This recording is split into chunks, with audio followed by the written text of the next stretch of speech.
Welcome to Fine Tuning with Drew Taylor, your one-stop shop when it comes to animation news and commentary. I'm Drew's co-host, entertainment writer Jim Hill, and he and I are recording the show on Friday, January 29th, 2021. Well, we're recording the first half of the show, the news portion, on Friday. Feature portion is going to have to wait till Monday, February 1st. That's when, thanks to Drew, we're going to get to do something really, really cool. Yeah, we're going to talk to director Tailor Meacham and producer Jeff Hermann, the two gentlemen behind DreamWorks' new animated short to Gerard. And that is obviously in the Oscar conversation right now. So we're going to get to chat with them about what it was like making this short. And it's a short that we both loved, right? Oh, no, absolutely. I think I kind of went into the ditch talking about how there's, whoever made this really loved Close Magic. So, yeah, really can't wait to talk with Taylor and Jeff about. Speaking of Close Magic, did you watch In and of Itself on Hulu, Jim? This is the Frank Oz directed thing? Yes. Okay. All right. Because I was driving home today. I'm listening to My Favorite Murder with Karen and Georgia, and they are just losing their minds about this. But at the same time, what they keep telling people is don't look at anything in advance. Just go watch it. Yeah. Don't make the mistake of doing any research. All I know is it was a play, right? It was a live show. Yeah. Okay. Yeah. All right. Before we talk with Taylor and Jeff, I will look at it this weekend. Okay. And after the break, I'll come back and blither. They're absolutely right though. Don't read anything or look at anything. Just watch it. It's really wonderful. I will do that. Okay. I make a point always of talking about how you really need to be following Drew on social media. Between either the people he's poking a sharp stick at, or more to the point, the stories you share. I mean, I had never heard the story that you shared today on Twitter about Epic, the Blue Sky Studios film. Oh yeah. So, yeah, it's an interesting story, right? I mean, well, can you do the reader's size of it? Because honestly, I never knew this. Yeah, so Epic for a little while was almost a Pixar movie, which is really interesting. Chris Wedge, who, was one of the founding members of Blue Sky, wanted to adapt this William Joyce book, The Leaf Men and the Bugs or whatever it was, and they finally reached an impasse and they said, okay, you can take it somewhere else. So he called up Lasseter, and from what I have been told, they were working on it at Pixar for a few weeks. And then they got down to the final sort of licensing agreement. Okay, we're taking this project over. And Fox, who owned Blue Sky, said, no, we're not giving it back. So then that meant that he moved his entire team from Emeryville back to Greenwich, Connecticut, which is very near where I used to live in Connecticut. And they finished the movie out there. But for a couple of weeks, it was a Pixar movie. Wow. So you've never really heard anything like that, especially Pixar sort of absorbing an outside property, a property based on a pre-existing material. It's all very interesting. Yeah. Do you know where this fell in the production timeline? Was it after Bug's Life and before Monsters, Inc.? I think it was announced in 2006 as being a Blue Sky movie, and then was, I think, eventually released in 2009, I want to say, or 2013. So it was somewhere in the 2009, 2010 area, probably, that all this happened. I think it went back to, it went back to Fox in 2009. So it must have been 2007, 2008 when it was being worked on by Pixar. So, wow. I mean, that could have factored in also, we always talk about how Ratatouille was supposed to be the first non-Disney movie, that this could have been in play too for that period when they were trying to sort of strike out on their own.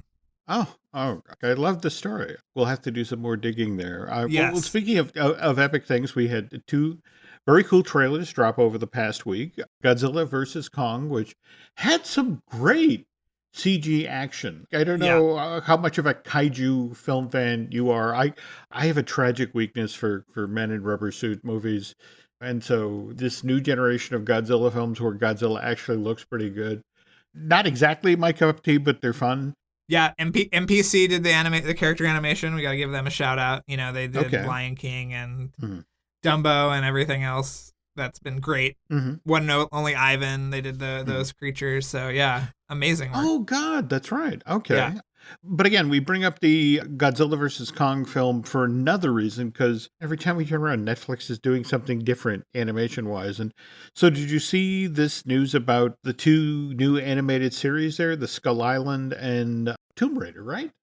Yeah, I mean, it's very interesting because it's Legendary Television that's Mm, doing both of these, and mm, Godzilla vs Kong is being put out by HBO/HBO Max mhm, in March, but these mhm. are going to Netflix. It's just very interesting the kind of trajectory that these things take. But I'm really excited about Skull Island. Brian Duffield, who's writing it, had a Mhm. great year this year. I don't know if you saw Love and Monsters, Jim, or Underwater, but he's done a lot of great stuff this year, and it's about a group of shipwrecked characters trying to escape a dangerous and mysterious island. So Mhm. sounds good to Okay, me. that works. Also, I guess we need to talk about Witch Boy. Yes, which is a really cool sounding. I mean, how many movies is Netflix gonna make? I want to say the chief creative officer was talking about how he really did want to take on Disney when it came to animation. And with in this case, it's Minkyu Lee who. Did you ever get to see the Glenn Keane short Adam and Dog? No. It's the story of Adam and Eve folding a dog into the tail, and Okay. it's kind of lumpy story wise, but it has amazing animation and a wonderful take on that tale. But Minky worked with Glenn on this thing, also worked on Winnie the Pooh and Princess and the Frog, and seems to have gone along with Glenn on his feature film debut for as a director, Over the Moon. Yeah. This particular film is based on a series of graphic novels by Molly Knox Ostertag. The idea is that only girls have magic in this world, and but here's a boy who's born who discovers that he himself also has magic. And Right. from Claws on forward, Netflix really is carving out a really interesting place for animation. In fact, there's a lot of great behind the scenes stuff for Claws up on YouTube now. And they had Sergio there with the head of story explaining. They showed, for example, they showed this entirely different opening for the film, an entirely different take on the postmaster that they abandoned like 6 months in. Likewise, different ends for the film. I mean, they got a wonderful film in the end. Klaus is a wonderful film, whether it's the holiday season or not. Yeah. But it's just the fact that when you look at all of these things that are coming out of the Netflix animation label, I mean, it really has become this wonderful home for all sorts of styles of animation. Yeah. It's really amazing. I mean, on the press release for this new one, they mentioned Richard Linklater's Apollo 10 and a half, Chris Mm-hmm. Williams' The Sea Beast, Henry Selick's Mm-hmm. Wendell and Wild, Guillermo del Toro's Pinocchio, and a sequel to Chicken Run, and My Mm-hmm. Father's Dragon, which is the next Toon Saloon movie as well. So, Oh, okay. I mean, an embarrassment of riches, Jim. But at the same time, if we're talking about trailers that dropped this past week, we got the Raya and the Dragon trailer. And I know, again, you've done the long lead press day for this thing. So you've seen, what, 20, 25 minutes of footage at Yeah. this point? What's your thought on this? Is this a decent representation of what the film's about, or? Yeah, for the most part. I mean, I agree it's a great trailer. Mm, I hope the movie is as good as the trailer. I'm mm-hmm, really hoping and praying for that because mm-hmm, we both know it's gone through it's had some ups and downs mm-hmm. creatively over the past year. I think you mentioned just on the last show about this thing having a theme that really resonated today. In fact, I guess the trailer puts that front and center with the whole line that the world is broken, we don't trust one another, and I think Yeah, it's Rhea who actually says, well, maybe the world is broken because you don't trust one another, and it's right. like, geez, Sounds familiar. so for some reason, it really Yeah. resonated today. That's the big theme. So, I hope they pull it off. I have no doubt. I mean, it's amazing that they were able to come up with this stuff in quarantine, Oh at yeah, home. yeah, I yeah. can't imagine what that was like, but when I talked to the various filmmakers, that ended up resonating during the production because they kept saying, well, we had to trust the animators more. We had to trust that they would just let that, bring this stuff in, because a lot of times there's a lot of micromanagement. Oh, can I take a look at this? Can you fix this? Can you do that?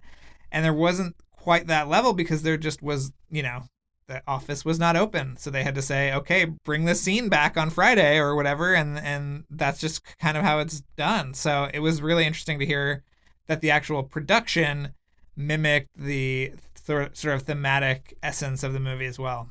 All right, so we are at this point. I ran the Last Dragon opens in theaters at March 5th, so 5 weeks out. And by the way, you were correct. When I initially went to my local Target, the Raya toys were not out, but I went back there later this week, and they're there now. The fact that they actually still managed to get the toys made right under these conditions is just kind of startling. So what did you get, Jim?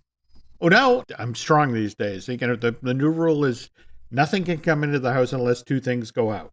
Right. So it's just sort of like I don't see anything there yet I need to have. Right. But speaking of things going out, though, how did we miss out on the fact that Big Hero 6, the series, is ending in 2 weeks, right? February 15th. This is what happens, Jim, when I don't tweet about it, a show ending. We just... We just miss it altogether. No, I think I think the news was just this week that it was ending. I mean, I haven't totally kept up with the series, but I'll watch it if I catch it.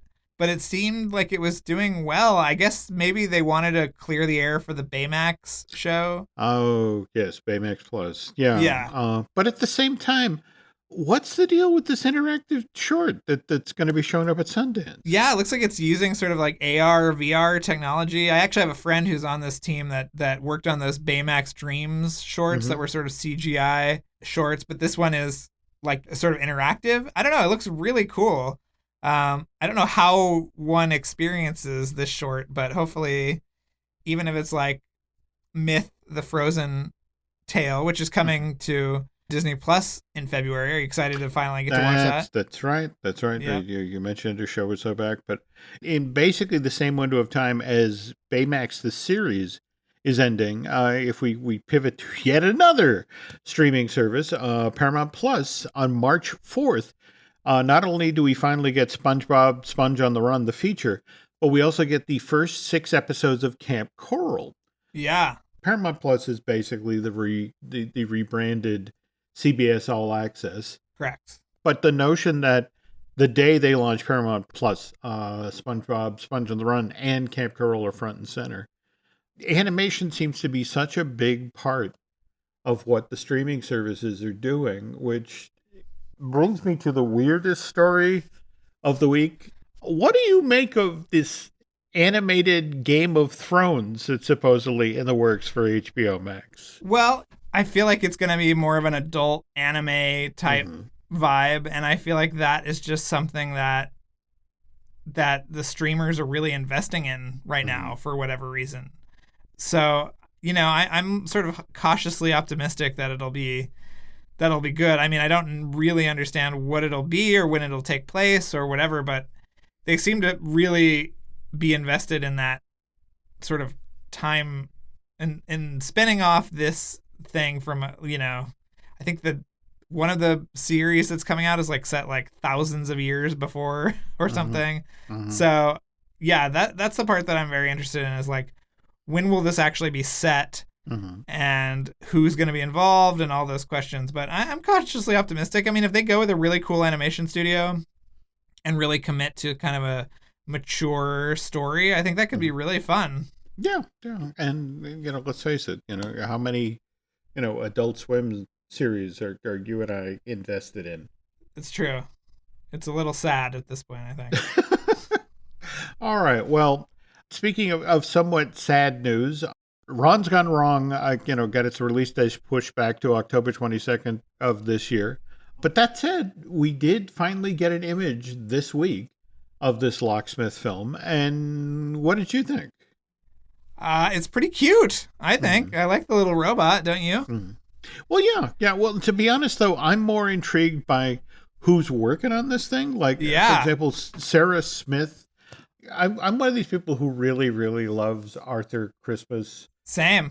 It has a lovely sensibility. And then we have Jean-Philippe Vine, who was a story artist on Cars 3 and Good Dinosaur, which are two films that really deserve a little bit more love than they get. I agree. But yeah, I mean, there's a lot of genuinely talented people associated with this one. So I'm kind of hoping that this release date sticks, because frankly, the other film that just this week we found out that has had its release date changed again, Rumble, the Paramount animated kaiju wrestling movie. It was first supposed to be out in theaters July 31st, 2020, got pushed to November, Thanksgiving window. Then it got pushed to January 29th, 2021, got pushed to May 14th, and now February 18th, 2022? I'm sorry, you just feel bad for the people in the Paramount, the office that actually prints the physical posters, because it's like, right. Why do we even bother to put dates on these things? Yeah, I'm a little less excited for this one, if I'm being honest. But that trailer did not inspire a lot of confidence. But but at the same time, it's real effects, and if Paramount had its way, they would have loved to have had this thing out somewhere in the vicinity of Godzilla versus Kong. Or maybe the vicinity of WrestleMania, Jim, because this is a WWE co-production as well. Also true. But in both cases, it's hard to ride on coattails when there's no coat. Right. Speaking of kaiju movies, did you see that I guess just today, they announced that they're going to do a really for real sequel to Cloverfield? I did see that. Only this time, no found footage. It's going to be a real for real big monster movie, Lucid City movie. Give it to me. Give it to me, Jim. I'm ready. All right. Okay. Just to review, Ron Gone's Wrong. In that case, it's a story of Barney, a socially awkward middle schooler, and Ron, his walking, talking digital device. When we get back, we're going to talk about a somewhat socially awkward postal worker, the title character in DreamWorks Animation's To Gerard. Breathe deep. Imagine your legs more limber in Duluth Trading Double Flex Denim. Envision euphorically squatting for that can of suds, bending for your toolbox in a state of bliss, lunging for your laser level on a whole new level. Relax and allow the flex to fill you with ability. Find your inner flex in Double Flex Denim only at Duluth Trading. Okay, it's now Monday, and I did my homework that Drew assigned me. I went on Hulu and watched Derek Delgadio's In and of Itself, and oh my God, that was amazing. But how do we talk about this? I think you just say, watch it, don't read anything about it, and have a copious amount of Kleenex around you. Because I don't know about you, Jim, but Katie and I were both on the couch just looking at each other, sobbing through the last about 15 minutes of this movie. My God, yes. But, I have to say this because I was on Hulu, and again, got to remember, Drew's been giving me homework for the better part of 2 years now, and it was like, oh yeah, Animaniacs. I should finally watch the full first season of the Animaniacs, and I got through 8 of them. I still have 5 to go, and so I don't want to make sort of a blanket assessment of them, but let's start with the positives. They look great. They look absolutely amazing. The Animaniacs have never been better animated. The voice talent is as good as it was 22 years ago. But the writing, am I wrong that something just seems a little off? Or yeah, tonally, it's a little off. I also want to say on the positive note, I really like the news segment that they introduced about the little girl and the little alien. Yes. That, in fact, that doesn't show up in the batch of shows till, I want to say, the 8th episode. Oh, okay. Yeah. Okay. So again, I want to finish the other 5 before I weigh in definitively here. And it was so funny today that somebody posted a story about how the Muppet Show is about to start on Disney Plus. And the article basically was like, okay, let's talk about how shaky the first season of the show is. And anybody who's actually seen the early Muppet shows knows this. This was a show that was kind of, took a while to find its feet. I mean, hell, in the first show, Miss Piggy isn't even really a featured character. She kind of busts out of it a number, and Gonzo isn't quite who Gonzo eventually becomes. I mean, every show has to find its way, and has to get a few under its belt before, okay, that works, that doesn't, and then they take off from that. On the other hand, let's talk about Gerard. Right. We have a brand new writer-director in Tailor Meacham. Is that correct? Yes. Okay. Yep. Well, why don't we just jump into the interview? Okay. This is with Tailor and producer Jeff Hermann, I believe. And Jim, do you want to start off? I prodded you into watching this short a couple weeks ago. And I watched it the once, and just before coming on to talk with you guys now, just watched it twice back to back. Guys, this is an absolute charmer. What I love about this thing is it's a model of economy. I mean, it's one of these things when you think about it, the only words you ever hear in this entire thing are Vivanti, the recording. Everything else is a visual, but it's so beautifully structured, and it's made me cry all 3 times I've seen it. So I have to start off with the obvious question. Who's the fan of close-up magic? Oh, me, for sure. Absolutely. That would be Tailor.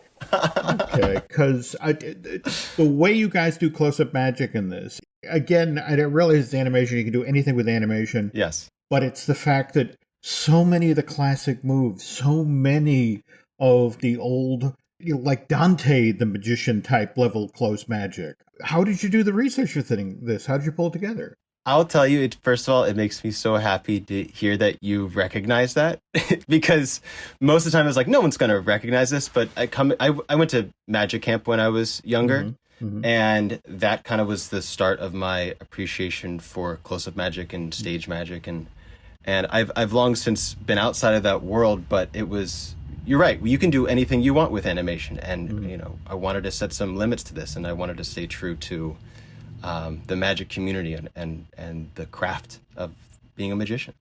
And just taking that further, when we got into production, Taylor's direction to the animators, because obviously to your point with animation, we can do anything, right? We can cheat anything, we can make anything possible, but Taylor really wanted the animation of the actual magic tricks to as closely resemble as possible the actual art, as if it were being done live by a person. And Jeff, maybe you can speak to this, but I was wondering where these shorts are sort of factoring into the DreamWorks sort of production timeline, because there were 2 movies this year, obviously, and there's a lot of stuff on the way, and a lot of emphasis on franchises and sequels, and these shorts are wholly original.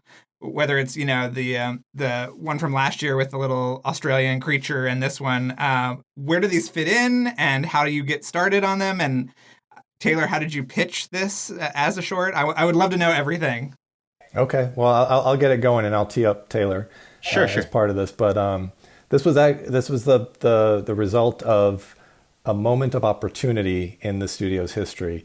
There have been many of us that have always wanted to do shorts as part of the regular studio output, but it never quite ever factored into the business plan of the studio. And what wound up happening was, as we were being acquired by Universal and Comcast, and there was some reshuffling, not just within the ranks of the administration, but also within the release slate of our films, it actually opened up this window of opportunity where we had a certain amount of artists and crew available in between projects for a limited period of time. We needed to retain them because we needed them actually to roll on to How to Train Your Dragon Hidden World and then Trolls. But those films weren't quite ready to pick them all up yet. So we needed to come up with something for everyone to do. And of course, everyone went back to their default wish, which was, we want to do shorts. We want to do shorts. And this time the studio went, okay, given the parameters of what we're looking at, it was we had to use the people who were available in that window of opportunity. We couldn't pull people from other shows, and we only had them for as long as they were available. Like once the features behind us were ready to ramp up and start bringing people on, they took those people.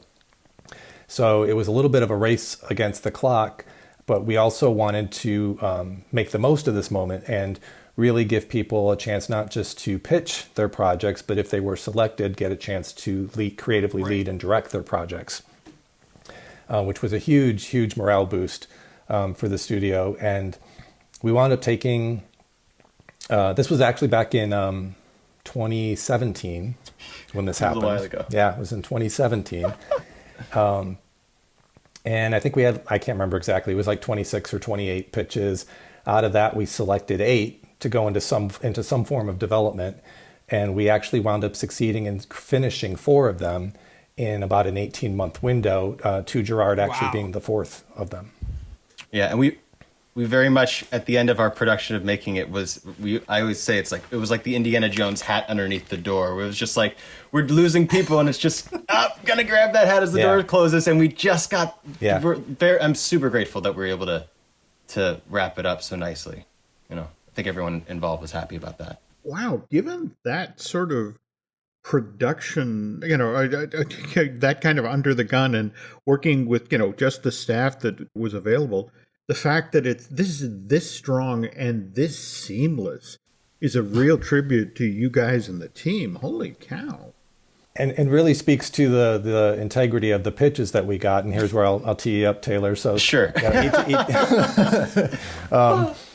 Because we had such a limited amount of time, we didn't really have time to iterate. We didn't have time to go, well, we like this about that idea, but it really needs a rewrite, or it needs to, the ideas we chose out of the 20 some that were pitched, the ones that we wound up going with was largely in part because they were pretty much fully formed story-wise at the pitch and could hit the ground running, because we had people available like that day, like we had modelers available and viz dev artists, and can you get into layout in 3 weeks and that kind of thing. So they really the idea needed to be there from the get-go.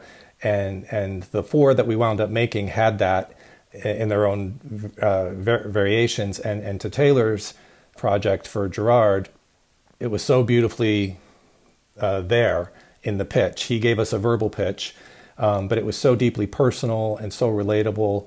And again, all of it was there. All the beats were there. And we just were taken by it and fell in love with it and just wanted to see it through. And also should point out, Taylor was the only one of the 8 who came from a non-artistic position within the company whose idea got selected. Wow. Jeff's right that the resources were kind of on and off scarce. And I think coming from a production background, I was a production coordinator at the time, helping these guys out, setting up the pitches that were going to the development executives at the time. I was kind of keenly aware of the timeline that we had to work in. So I had an idea of, if I'm going to pitch something, the script needs to be written, and that helped, honestly. And it's so funny because, of course I didn't think that the studio was going to go for it, and I did probably what you should never do in a pitch, which is pitch the plot. And because it was so short, maybe I thought I could get away with it. And it ended up working, and it was me like running around the room, acting it out and behaving like both of the characters. And when they brought me back into the office and Jeff was there, and they said that we'd like to make this, but we're going to have to get a script written for something. That weekend I had gone away and like wrote something up real quick so I could be like, all right, here's the script. So what do we need to do next? Please make my film. And the other selling point in Taylor's pitch was his personal story of what this means for him. Right. And how this is kind of a love letter to his father, and that was part of his pitch. And so that, even though, to Taylor's point about pitching the plot, we knew those characters because Taylor just explained his story and his relationship in view of his father. So we knew who those characters were as he walked us through the story beats, and it was a very well constructed pitch.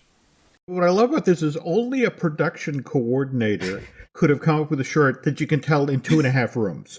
Just the effect of, think about it. You've got the back room of the post office, you've got the theater, and you've got the hint of the actual post office lobby. You didn't even have to actually build the entire post office lobby. I mean, killer. Wow. Yeah. It's so funny you say that, because I think, I'm a story artist now, but Jeff saw this very slow progression of me at the beginning of us making the short, of me creating like scheduling sheets, and at one point Jeff being like, "Nope, you're not doing this anymore. Give this over here. I am taking you off the email aliases, and you're no longer being in production now. You have to make your film," which was really nice to have that support and that encouragement. But I remember at the beginning sitting in Jeff's office with a spreadsheet of like, okay, we can take these assets from Boss Baby, and then we could take these assets, like going through our asset library and thinking, oh, those could work if we scale these up and change the surfacing.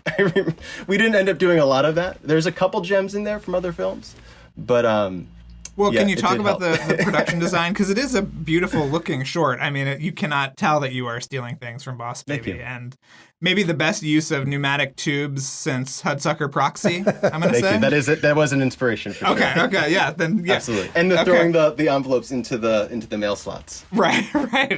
Yeah, where did some of this stuff come from besides that movie? Oh, gosh. I mean, I think it started with what assets are available. I mean, the theater largely and the post office all built from scratch.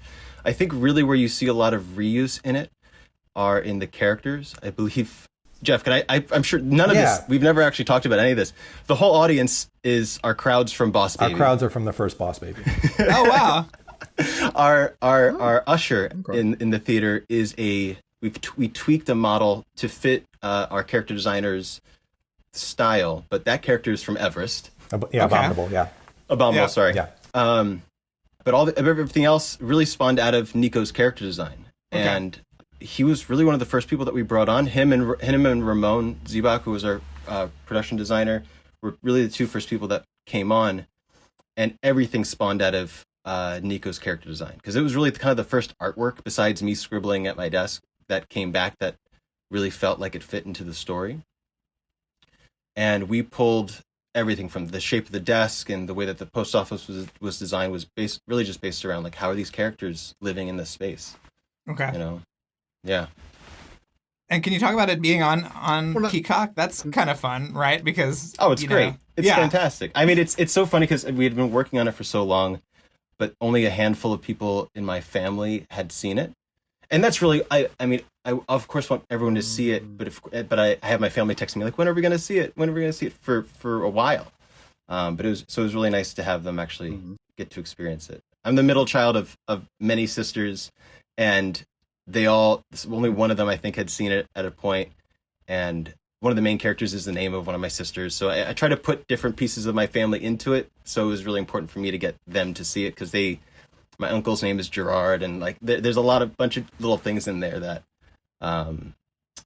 I was hopeful for them to see it, Right. Well, you mentioned Jules just a second ago, and I love the economy of this, that, to the effect of so much of the way we know, we are looking at the adult Jules is what we previously see. I mean, it's the classic Chekhov's gun. It's one of these things. Yes. Everything she did in the post office, whether it's putting her hand in her hair, the way she scrunched her eyes, and that they carried over to the adult character. Beautifully done. But you only have 7 minutes to tell the story. How did you pick the beats?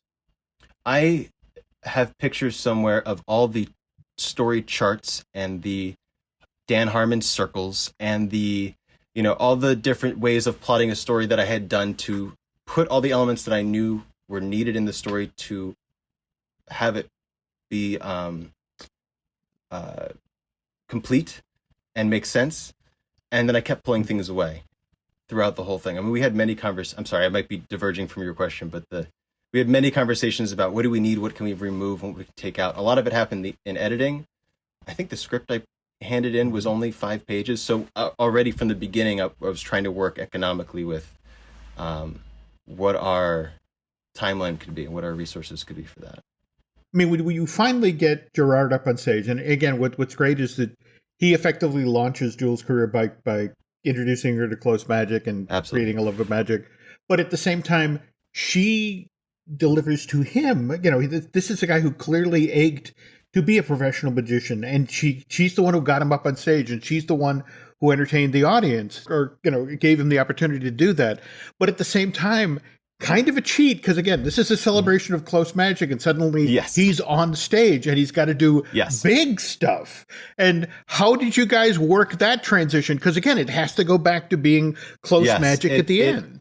You're right. It is kind of a cheat. In the reality of magic, you would not have someone on stage. There's a few magicians that would do it with very big coins and with a wallet and all that, but it was a cheat. By the time we got to the end of it, it was really just it was really important, I think, that we were all just going for what is the emotion of this story, because there was a lot of logic conversations that would derail the story, and at the end of the day, I think people remember emotion over comedy or action or what have you. And because the story, like Jeff said, is so personal to me, and I was really hoping to convey a certain type of emotion and certain type of feeling when we had him doing coin magic on stage, even though that's not really practical for, you know, a 300-person audience or what have you. It was really about the emotion of that character having done something that unexpectedly paid it forward, but also then having that come back around, and what that feeling to, you know, it's just an experience of a parent being able to see their kid go off and be successful at or whatever that means for you or for them.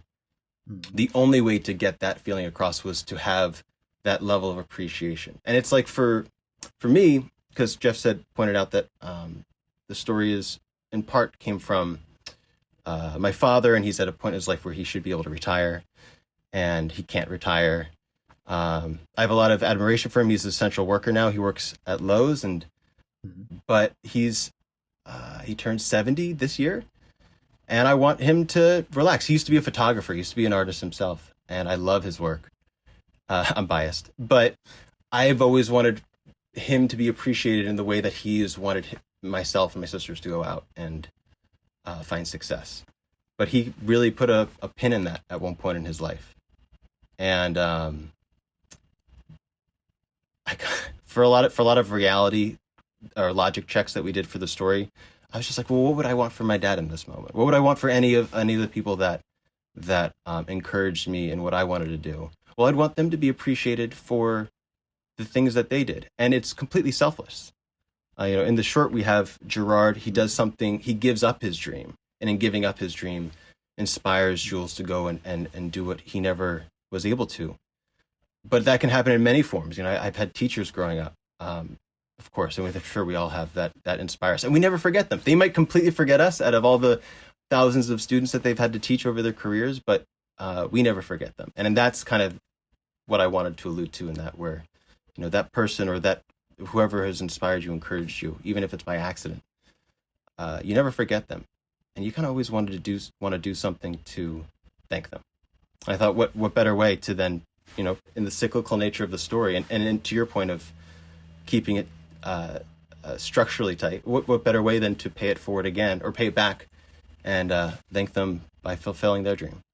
What did your family think about this when they saw it? I mean, well, Jeff knows my dad was. I brought my dad to the rap party, and at this point, at the end, by the time we'd finished this, everyone at every level of the studio knew everything about my dad. And he was like, he came and visited DreamWorks. He's like, this place is great. I'll sweep floors here if you like this. I love where you work. And everyone knows who I am. I feel so famous. The reaction, I think, was really nice. You know, my dad was in tears when he first saw it, and the story is about a supportive, you know, is about that support from your family, and it was just, you know, it was nice to see that again. Yeah. Obviously, from it was emotional for everybody. To see, because it was such a sincere, genuine reaction, and to know where that inspiration was for Taylor, and then to actually meet that person and have them come in and see the finished product with us and see the emotion wash over him. It was a truly emotional moment for everybody. And it was so funny because he got to meet, you know, Nico, our character designer, Ramon, and all these people who in our world are like greats and you know, legends, and he has no idea who these people are. He has no idea. And he would come back and be like, I was just talking to Nico about, you know, this thing he's building, and it's amazing. Do you know how to make copper models? It's like just completely unabashedly talking to the crew, and everyone got a real kick out of it. They really enjoyed it. Well, It is such a little gem of a film. I mean, there is an ounce of flab on it. It right from the get-go, it just races forward, but delivers this great, complete story, and all inside of 7 minutes. That's amazing. Thank you. I mean, and we hopefully didn't feel too fast. We did want to slow down for the moments that maybe you wouldn't slow down for, like the both of the magic shows. But thank you so much. I really appreciate that. That means a lot to hear. I know we have to wrap up, but for both of you, Jeff, I mean, we've seen, certainly in the case of Pixar, that the shorts are kind of a proving ground for feature filmmaking. And are you looking at these as sort of a way of highlighting future DreamWorks filmmakers? And Taylor, are you ready to do a feature anytime soon? I'm ready. It's a matter of will someone let me? I mean, certainly I view them that way. I feel that way. I know there's many others within the studio that do. Again, we were very much solving a particular moment in our timeline in terms of need and occupying people. And I think the studio was pleasantly surprised when we delivered 4 shorts as opposed to the one that I think they thought they might get. And I think in terms of what this means for the long term, who knows? I think these things have a much like the cyclical nature of this story. I think this idea and this process will come back around again when it's opportune for the studio to pick it up. At this point, we're not able to juggle both the shorts and the feature, so we're kind of steering back into our main line of work for the time being. But these things have a tendency to come back. And what these 4 shorts and what Gerard has proven is that we do have a lot of untapped talent within our walls and a lot of people who we could actually benefit from giving more opportunity to. So, and in Taylor's case, he got to make the leap from production coordinator to story artist after this show was over, and he was a storyboard artist on the Crude sequel, and he's on to his next project now. And we've had other people on the other 3 shorts. One of them got a director position on a future film, and the others, everyone's getting a bump up in some way in terms of their next opportunity. So it is proving to be that training ground for our future leaders. Taylor, you got a script ready for Kung Fu Panda Goes to Mars? Because they are accepting pitches. Yeah, Kung Fu Panda meets Madagascar. Let's go. But I mean, I've always wanted to make movies. Just because I was a production coordinator at the beginning, the plan was always to somehow make the transition. I feel super lucky to have gotten the opportunity to transition in this way. Mm-hmm. I definitely do not take it for granted, but I hope to keep doing this bigger scale. Hopefully, we'll see. Yeah, it seems like a very exciting time. DreamWorks animation right now. It's an exciting time in animation, isn't it? I mean, I agree. I've heard both of you talk about this on your past episodes. It's just so much going on everywhere. It's exciting. Yeah. Well, I know we're headed into a award season. It's a weird award season, but I dearly hope that Gerard gets the recognition it so richly deserves. Again, beautiful little film. I've been talking up to friends and family. You got to see it. But bring Kleenex. Well, thank you so much for spreading the word and for all that you've said about it. I really appreciate it. I really, really, really want this to do well come award season. But given how weird this award season is going to be or is right now, do you think the fact that it's available on Peacock is going to hurt it at all? Or I feel like I hope it helps it. I mean, full transparency, the first time I used Peacock was to watch the short, so I have not messed around with it that much. Okay. But the other thing is that they're going to be campaigning for so long because the nominations aren't out until March, and the award show isn't until the end of April. That's right. So that's right. So this is the first stage. We very well may have Jeff and Taylor back on the show in a couple of months as they keep. I would love to do that. Yeah. It is such a wonderful celebration of close-up magic, and the fact that they managed to pull that off. I mean, again, I'm sorry.